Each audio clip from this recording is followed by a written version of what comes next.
கேரள சட்டப்பேரவை வாக்குப்பதிவு நிலவரம் குறித்து விரிவான தகவல்களை தருவதற்காக நம்முடைய செய்தியாளர் சுதீஷ் இணைப்பில் இருக்கிறார்.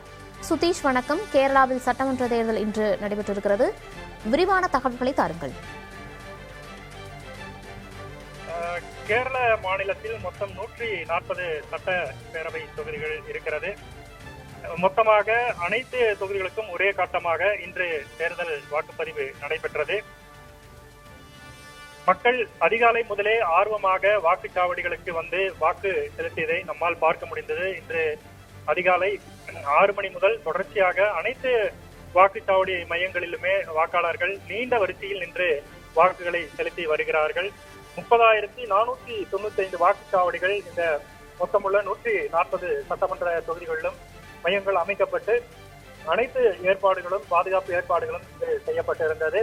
அதன் அடிப்படையில் பாதுகாப்பு ஏற்பாடுகளை பொறுத்த வரைக்கும் தொடர்ச்சியாக மொத்தமாக 28,209 சிறப்பு காவல் படையினர் இந்த பணியில் ஈடுபடுத்தப்பட்டிருந்தார்கள். மொத்தம் அதே போல 140 கம்பெனி துணை ராணுவ படை வீரர்களும் இந்த பாதுகாப்பு பணியில் ஈடுபடுத்தப்பட்டிருக்கிறார்கள். தமிழ்நாடு காவல்துறை சேர்ந்த 20 கம்பெனி காவல்துறை படையினரும் இந்த பாதுகாப்பு பணியில் ஈடுபடுத்தப்பட்டனர். மொத்தமாக 76,203 காவல்துறையினர் இந்த தொடர்ந்து இந்த 140 சட்டப்பேரவை தொகுதிகளிலும் தொடர்ச்சியாக இந்த பாதுகாப்பு பணியில் ஈடுபட்டு வருகிறார்கள். கடைசியாக 4:30 மணி நிலவரப்படி 60% மேல் வாக்குப்பதிவு என்பது இருந்தது. கடந்த சட்டப்பேரவை தேர்தலை விட இந்த வருடம் சற்று கூடுதலாக வாக்குப்பதிவு என்பது நடைபெற்று வருகிறது. இன்னும் அரை மணி நேரம் வாக்குப்பதிவு நடைபெறக்கூடிய நிலையில் மதிய நேரத்தில் வெயில் சற்று கடினமாக இருந்ததால் வாக்குச்சாவடிகளில் காலை இருந்த அந்த கூட்டம் அளவிற்கு மதிய வேளைகளில் கூட்டம் இல்லாமல் இருந்தது. தற்போது 4 மணிக்கு மேல் தொடர்ந்து வாக்காளர்கள் வாக்குச்சாவடிகளை நோக்கி வந்த வண்ணம் இருக்கிறார்கள். தேர்தலில் இந்த 2026 கேரள சட்டப்பேரவை தேர்தலை பொறுத்த வரைக்கும் ஆளும் இடது ஜனநாயக முன்னணி, காங்கிரஸ் தலைமையிலான ஐக்கிய ஜனநாயக முன்னணி மற்றும் பாஜக தலைமையிலான தேசிய ஜனநாயக கூட்டணி இடையே மும்முனை போட்டி என்பது 2026 கேரள சட்டப்பேரவை தேர்தலில் இருக்கிறது. அந்த களம் அப்படித்தான் பார்க்கப்படுகிறது. கடந்த தேர்தலை பொறுத்த வரைக்கும் கடந்த தேர்தல் அதற்கு முந்தைய தேர்தல்களில் இருமுனை போட்டி வலுவாக இருந்து வந்த நிலையில் இந்த தேர்தலில் மும்முனை போட்டி என்பது களத்தில் பார்க்கக்கூடிய ஒரு சூழலாக இருந்தது.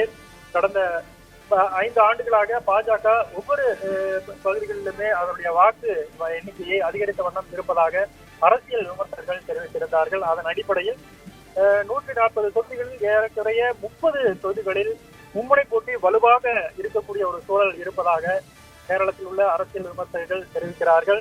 தொடர்ந்து மார்க்சிஸ்ட் கம்யூனிஸ்டை பொறுத்த வரைக்கும், அதாவது ஆளும் இடது ஜனநாயக முன்னணியை பொறுத்த வரைக்கும் கட்சியினுடைய விதிமுறைகள் இந்த தேர்தலில் விதிமுறைகள் தளர்க்கப்பட்டு 2 முறை ஒருவருக்கு அந்த வாய்ப்பு கொடுக்கப்படும், 3வது முறை வாய்ப்பு தவிர்க்கப்படும்.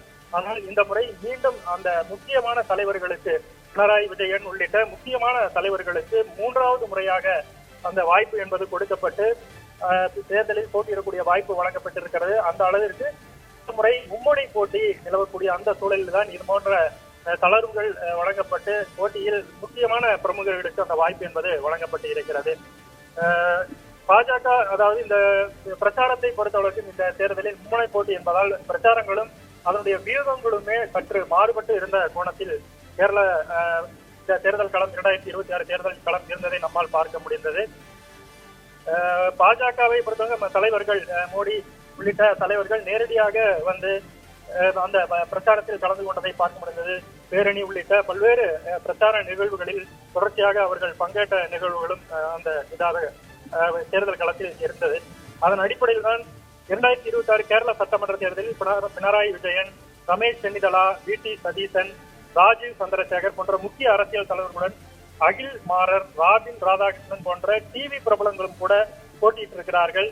நேமம், புதுப்பள்ளி போன்ற தொகுதிகளில் கடும் போட்டியை சந்திக்கும் நிலையில் சினிமா மற்றும் தொலைக்காட்சி நட்சத்திரனுடைய களம் இந்த களத்தில் போட்டியிடுவது தேர்தலை ஒரு சுவாரஸ்யமான ஒரு விஷயமாகவும் மாற்றியிருக்கக்கூடிய ஒரு நிகழ்ச்சி, ஒரு தேர்தலாக இந்த 2026 கேரள தேர்தல் காணப்பட்டிருக்கிறது.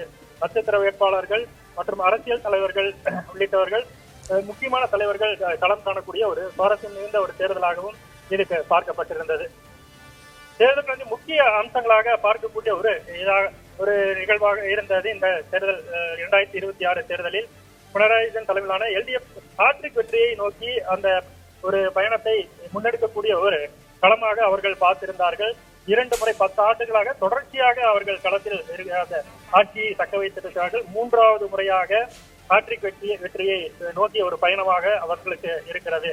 அதே போல காங்கிரஸ் தலைமையிலான UDF கட்சி, UDF கூட்டணி என்பது 10 ஆண்டுகளுக்கு பிறகு ஆட்சியை பிடிக்க வேண்டும் என்ற ஒரு முன்னெடுப்போடு, ஒரு உத்வேகத்தோடு பல்வேறு வியூகங்களையும் அவர்களுடைய தேசிய தலைவர்கள், மக்களவை எதிர்கட்சி தலைவராக ராகுல் காந்தி தொடர்ச்சியாக பல்வேறு பிரச்சாரங்களில் அவர் பங்கெடுத்தார். கேரள சட்டமன்ற தேர்தல் குறித்து விரிவான தகவல்களை அளித்தமைக்கு நன்றி சுதீஷ்.